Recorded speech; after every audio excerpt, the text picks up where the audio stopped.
excited to be here finally today, and I want to mention three things: respect, gratitude, and joy.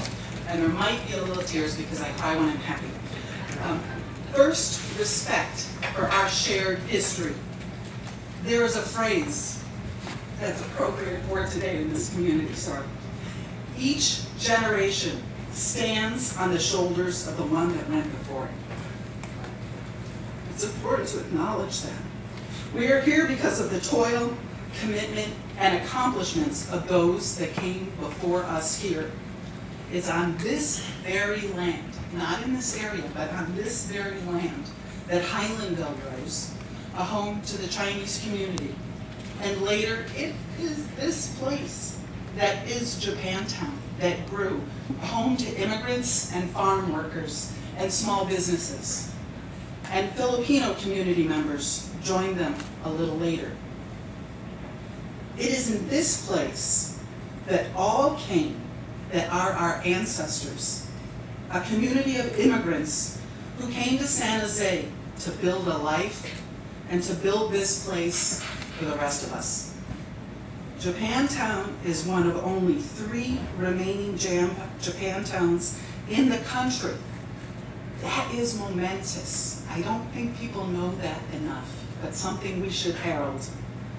We indeed stand on the shoulders of those who came before us. Second, I want to call out gratitude for the people of Japantown today who have worked over many years and many, many meetings to shape the vision for this project. By my count, this groundbreaking is our 127th public meeting. No lie. There have been many other non-publicly noticed gatherings to passionately discuss what should happen next on this sacred ground. To that end, I want to mention Kip Harkness, who started in 2004 with the Redevelopment Agency, and he listened very well to create a desire to create a great good place. Most of you will remember that phrase. Here on this very spot. So many, and I mean, I think all of us in this room have worked on this project. And I will just mention a couple more as emblematic of the many. I want to honor the Rast family, who embodies so much of what is best of Japantown and our community.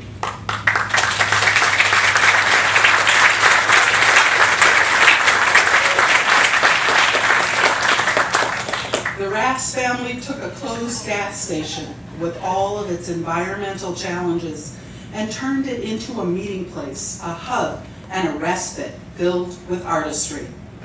The Japantown Community Congress, whose members gave of themselves tirelessly. The Japantown Business District, who create an integral and completely unique and authentic part of what J-Town is known for today: fantastic culture, experiences, and great food. Japantown's places of worship are also important. Japantown is blessed with places of worship that represent a deep diversity of peoples and faith that come together in one treasured area. And it's important to thank Shea Development and Ivanhoe Capital for bringing it home. These are our partners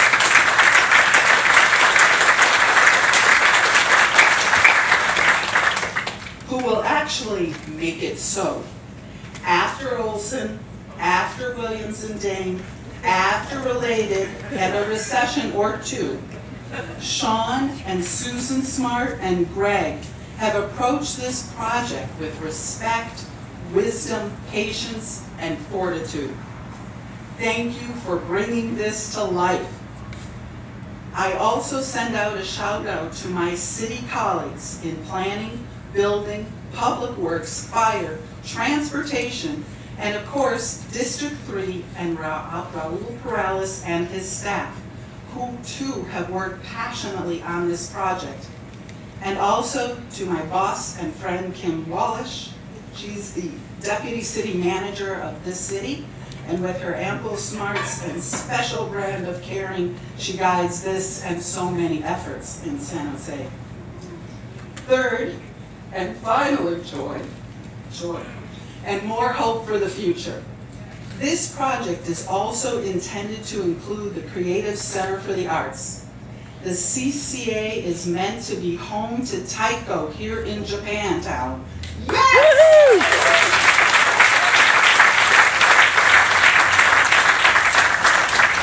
As well as other key arts and cultural groups. The CCA is all about innovation and financial sustainability for the arts, providing shared office, rehearsal space, and gathering space. Connie Martinez is the brains, heart, and soul of the operation, and she collaborates with many, especially Alexander Urbanowski and Ken, who's real known. The CCA is intended to be ground that this and future generations will stand on to further enrich our community. And back to joy. It's been with joy and persistence and honor that I've been blessed to steward this project on behalf of the city. And finally, it's with tremendous joy that I get to introduce our mayor, Sam Liccardo, who lives in District 3 and who for the last 12 years has given the support and leadership to ensure that this project actually happens. He cares deeply about Japantown and the community and people in Japantown. Thank you.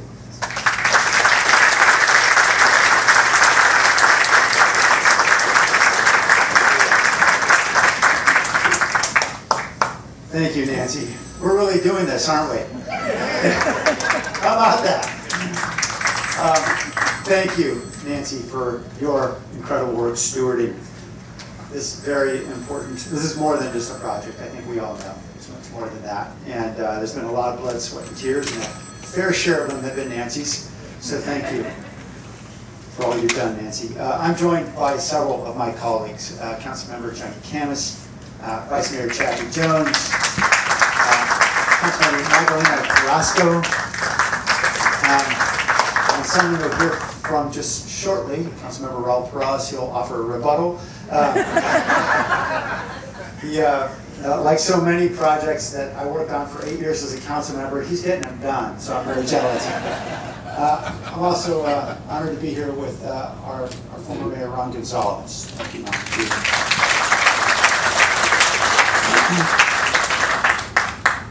Nancy said so well, but really we all stand and sit here on hallowed ground.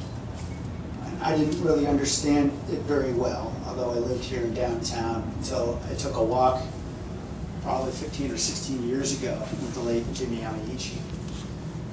And he started to explain to me some of the history certainly of the Neomachi here, of Highlandville, and how it was created.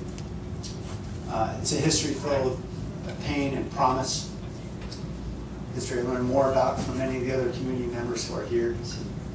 PJ Hayashi, just saw Helen Hayashi a moment ago. So many who are deeply steeped in this history, and understandably, we want to ensure we're mindful of it as we build something special here. And I want to thank all those who have helped keep this history alive, including, I don't know if Connie Young-Yu is here, but her work has been so seminal. She is. Wonderful. Thank you, Connie. Yes.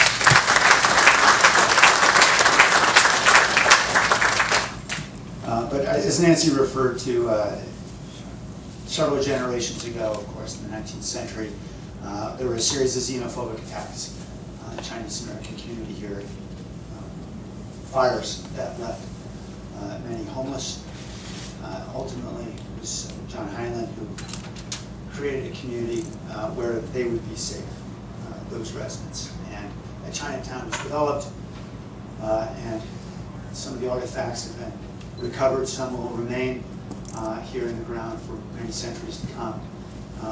But on that ground has emerged this incredible Neomachi, this Japantown. And now we have an opportunity to build housing for the next generation, a home for the next generation. I'm grateful for those who have been willing to endure the many transitions and iterations of these plans. I said this was hallowed ground, and some believe that's because the first plans came out during the Last Supper 2,000 years ago. In fact, that's not true. It's not quite that long, but it has been a while. And I think it was under, actually, Don Gagliardi just reminded me, it was under former council member Susan Hammer. And I think Yoshishito was probably there at the very beginning. And it has been through a few iterations since. And I am grateful, certainly, to the community here, the Japantown Neighborhood Association, the Japantown Community Congress, all the various organizations, the Community Business Association, many others, who have worked together collaboratively with the city, with the development community to get to this point. And now I do want to reiterate Nancy's thanks for those who are willing to invest here in San Jose. Greg Anderson, Jeff Cunningham, Sean McAhern, forgive me Sean, I'm always going to mispronounce your name. Craig Kim from Shape Properties, great team from Shape Properties. The entire team from Ivanhoe Cambridge, Ezio Cicerella, and Eric Deshardens. Eric, I'm sorry, I'm going to mispronounce that one too. And then, of course, some folks who are no strangers here at San Jose, Chief from Swenson, Kay Swenson, S.C. Molly, Swenson here. Thank you so much, Molly, for being here. And John Cantlin. We have a great team working on this, and of course, as Nancy said, an incredible vision inspired by Connie Martinez, and an ambition to create a great home here for Tyco and many other great cultural organizations that are so important to our city. This will continue to be hollow ground. We're going to make sure of it. We've got a great community that will be sure of it as well. Thank you all.